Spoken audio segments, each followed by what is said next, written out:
چونکہ اختیار سارا بابوں کے ہاتھ میں ہے مگر نوجوان مضطرب ہیں اور بابے بالکل پرسکون ہیں۔ چیف جسٹس یحییٰ آفریدی کو لگ رہا ہے کہ عدالت نے کارروائی 1 سال کے دوران ان کی چیف جسٹس شپ کے بہت شاندار کی ہے، کیونکہ اتنے number of cases dispose of ہو گئے، اتنے number of cases take up کیے گئے، اتنے number of cases under proceeding ہے۔ یعنی وہ نمبر سے ہمیں بتا رہے ہیں کہ یہ ہماری کارکردگی بہت اچھی ہے۔ جو انہوں نے ہمیں بتایا تھا کہ آئینی عدالت بنانی، آئینی بینچ بنانا اس لیے ضروری ہے کہ بے شمار آئینی مقدمات ہیں جن کی وجہ سے باقی عدالت بھی کام نہیں کر رہی، تو وہ اب آئینی جو بینچ بنا ہے اس نے شاید 1 سال کے اندر، اس کا بھی تقریباً 1 سال ہونے کو آیا ہے، کوئی 4 کیسز بھی نہیں نپٹائے، اور جو نپٹائے ہیں وہ بھی ظاہر ہے نپٹائے ہیں، ان میں آئین اور قانون کا کچھ لینا دینا نہیں ہے، بلکہ آئین اور قانون کو بری طرح دھجیاں اڑا کر رکھ دی گئیں۔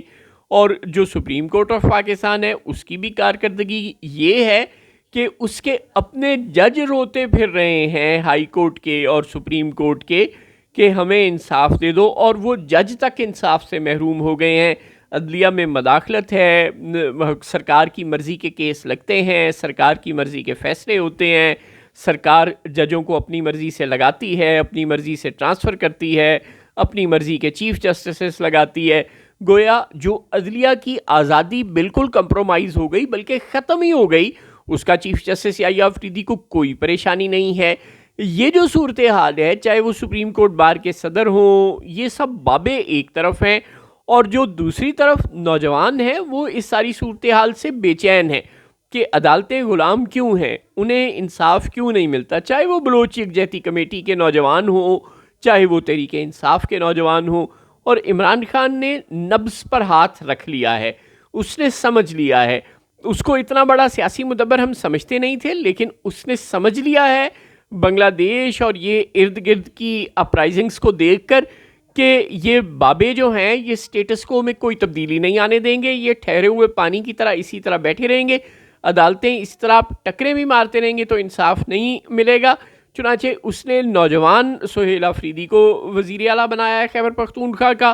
اور وہ اب عوام میں جا رہا ہے، ہر آپشن ایکسپلور کر رہا ہے۔ اس نے سپریم کورٹ کے چیف جسٹس کو خط لکھ کر دیکھ لیا، اس نے ہائی کورٹ میں کیس فائل کر کے دیکھ لیا، اس نے پنجاب اور وفاقی حکومت کو لکھ کے دیکھ لیا، اس نے جرگہ بلا کر دیکھ لیا، اس نے سب کچھ کر کے دیکھ لیا، لیکن کوئی اس کی بات نہیں سن رہا۔ وہ یہی سب کچھ مزید بھی کرتا رہے گا، لیکن آخر کب تک؟ آخر تو جوان خون ہے، جب جوان خون گرم ہوگا، گردش کرے گا، جوش مارے گا، تو اس کے نتیجے میں پھر گولیاں چلیں گی۔ یوں ریاست انسٹیبل ہر روز اگر ہوتی رہے گی تو کیا اس سے سرمایہ کاروں کا اعتماد بحال ہوگا؟ کیا اس سے ملک میں فارن انویسٹمنٹ آئے گی؟ کیا اس سے ملک میں پولیٹیکل سٹیبلٹی آئے گی؟ ظاہر ہے نہیں آئے گی۔ چنانچہ یہ جو خواب ہے سرکار کا کہ ملک میں فارن ڈائریکٹ انویسٹمنٹ بڑھ جائے گی، ملک میں پولیٹیکل سٹیبلٹی ہوگی تو ہی ایسا ہوگا، یہ جو خواب ہے سرکار کا کہ بلوچستان کی مائنز پہ امریکی آ جائیں گے، تو وہ تبھی آ سکیں گے جب پولیٹیکل سٹیبلٹی ہوگی بلوچستان میں۔ آپ بلوچستان کو پولیٹیکلی سٹیبل کرنے کے لیے تیار نہیں ہیں، آپ خیبر پختونخوا کو پولیٹیکلی سٹیبل کرنے کے لیے تیار نہیں ہیں، سرحد پر جنگ چل رہی ہے، خیبر پختونخوا کے اندر جنگ چل رہی ہے، اور آپ نے خیبر پختونخوا کی حکومت سے بھی جنگ چھیڑی ہوئی ہے، اور اسلام آباد سے لے کر لاہور، کراچی، کوئی عدالت کسی جج تک کو انصاف دینے پر تیار نہیں ہے۔ Justice Tariq Mahmood Jahangiri Sindh high court سے لے کے اسلام آباد ہائی کورٹ سے لے کے سپریم کورٹ تک مارے پھر رہے ہیں، لیکن انصاف نہیں مل رہا۔ تو پھر عام سائلین کا تو آپ سوچ ہی لیں، اب بات صرف عمران خان کی تو نہیں ہے، بات صرف BYC کے کارکنوں کی تو نہیں ہے، بات صرف لاپتہ افراد کے لواحقین کی تو نہیں ہے۔ اب تو وہ جو اپنے کرنل انعام الرحیم صاحب ہیں وہ آپ کو بتا رہے ہیں کہ ایک ایئر مارشل کا خاندان بھی ٹکرے مارتا پھر رہا ہے، مگر اس تک کو انصاف نہیں مل رہا۔ چنانچہ جو انصاف نہیں مل رہا، ظاہر ہے یہ ایونچولی لوگوں کو غضبناک کرتا ہے، اور یہ عام لوگوں کو، بابوں کو غضبناک نہیں کرتا۔ جو سمجھنے کی بات ہے وہ یہ ہے کہ بابے غضبناک نہیں ہوں گے، لیکن نوجوان غضبناک ہو جائیں گے، اور عمران خان نے یہ مسئلہ سمجھ لیا ہے کہ غضبناک جب بھی ہوگا نوجوان ہی ہوگا۔ چنانچہ وہ نوجوانوں کو آگے بڑھا رہا ہے، جس کا ایونچولی نتیجہ یہی نکلے گا،